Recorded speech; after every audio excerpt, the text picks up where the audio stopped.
Cuando triunfó la Revolución Cubana existían, oigan bien, 600.000 niños sin escuelas y 10.000 maestros que estaban sin trabajos.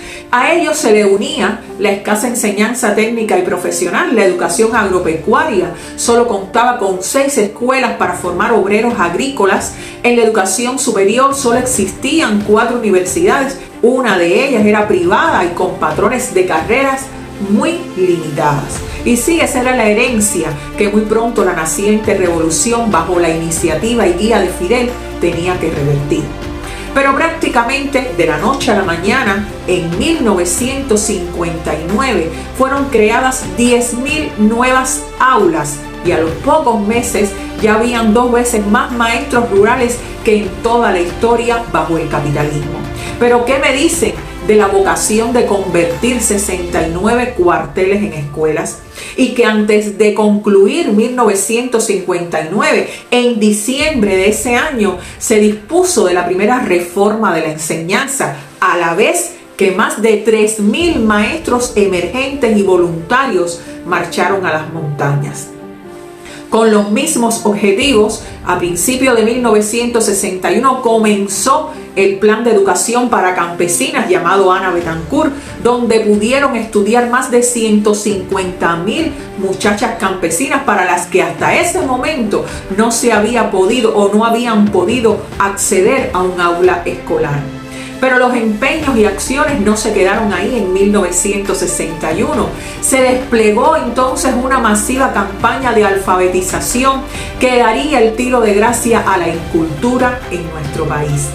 Esa campaña fue la muestra más fehaciente de la nueva democracia que la revolución generaba al crear reales condiciones para el empoderamiento y la participación popular en nuestro país. No es casual que el fuego enemigo entonces tratara de destruir la potente arma que la naciente revolución estaba construyendo.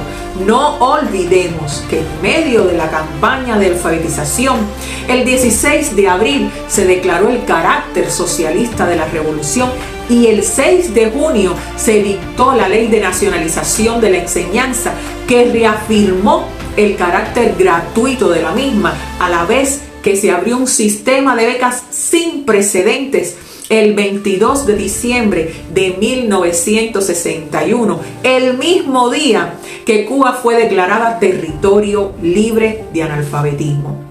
De este modo, desde diciembre de 1959, la administración de turno había concebido un programa de formación de un ejército de mercenarios cubanos, algunos de ellos criminales de la dictadura batistiana, para invadir el país.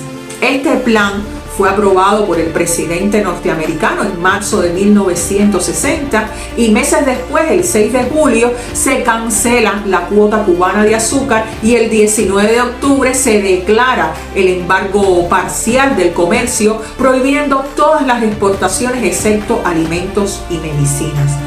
Por otra parte, estaban las nacionalizaciones de las propiedades norteamericanas entre los años 1959 y 1960, que no fueron una provocación deliberada de Cuba para buscar la ruptura de las relaciones con los Estados Unidos, como se dice.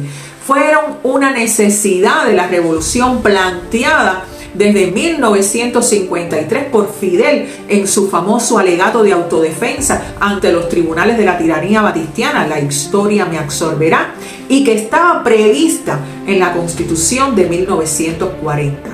También fue una respuesta a las agresiones constantes del gobierno de Washington y al cerco que comenzó mucho antes de establecido el bloqueo económico, comercial y financiero por orden ejecutiva del presidente Kennedy en febrero de 1962. Pero de esto vamos a hablar en otra presentación, se los prometo. La guerra cultural practicada en los diferentes gobiernos de Estados Unidos contra la Revolución Cubana ha tenido también como uno de sus componentes fundamentales la batalla en el terreno del lenguaje. Los conceptos democracia, libertad de expresión, derechos humanos, y sociedad civil han formado parte una y otra vez de esa retórica hostil de las diversas administraciones contra nuestro país, con el simple ánimo de distorsionar. El bloqueo no solo se esgrime a lo material o económico, también se percibe en lo cultural, en lo social.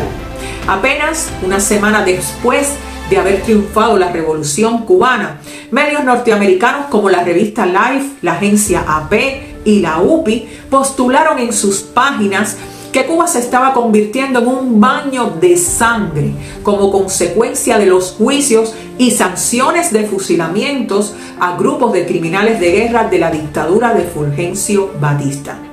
Había que impedir por todas y de todas las formas que Cuba se continuara erigiendo como un ejemplo para los países latinoamericanos.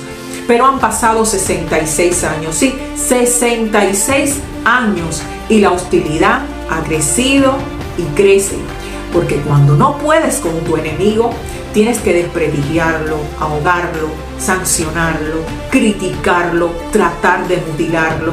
La herejía de resistir y luchar durante más de 60 años sin hacer la más mínima concesión de principios ha terminado doblegando a la potencia más poderosa de la historia a solo 90 millas, que hoy no ha cambiado su objetivo de derrocar la revolución. Esa política de corte agresivo lo único que ha demostrado es que nuestro pueblo es más grande y más valiente. La Revolución Cubana, con todas sus conquistas sociales e ideales revolucionarios, continúa siendo hoy un hereje en un mundo donde lo que impone el sistema capitalista imperial es el egoísmo, el individualismo, la explotación, la discriminación, la violencia, la guerra, el consumismo, la enajenación, la pobreza y la desigualdad extrema. Mi gente, Cuba seguirá dando batallas y obteniendo victorias en este mundo.